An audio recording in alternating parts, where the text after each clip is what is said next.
we are at Botany Bay in Kent, and we're looking at how this stack was formed.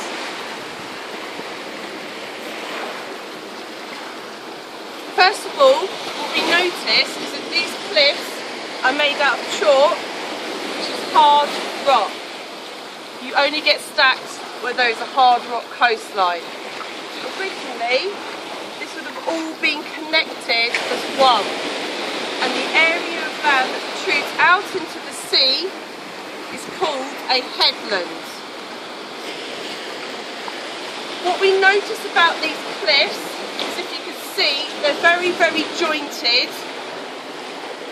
and there's several cracks already in existence.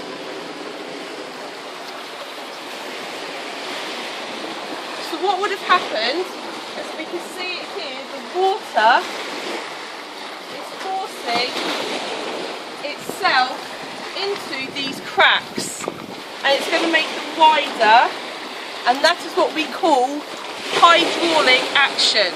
So when the water goes into the cracks, makes it bigger, that is hydraulic action. We also have another form of erosion. If I get this rock to demonstrate, I'll move my dog out the way. Come here, Daisy. Okay, when the sea can hurl the rock against the cliff, that is called abrasion or corrosion.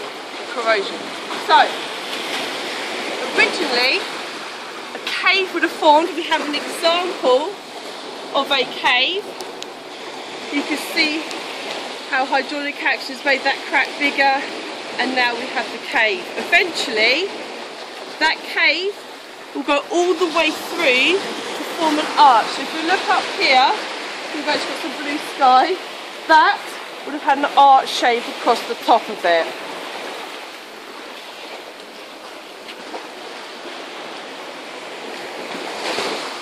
Now that arch, the roof, became too heavy and therefore collapsed into the sea to leave us with this stack.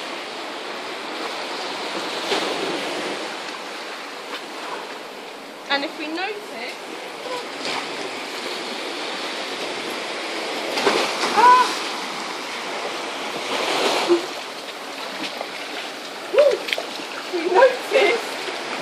down the bottom we have a wave cut notch, which is where the sea is continuing to erode the stack.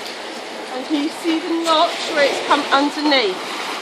Again, that's going to erode so far, and eventually this stack is going to fall over and create what we know as a stump. So there we have it.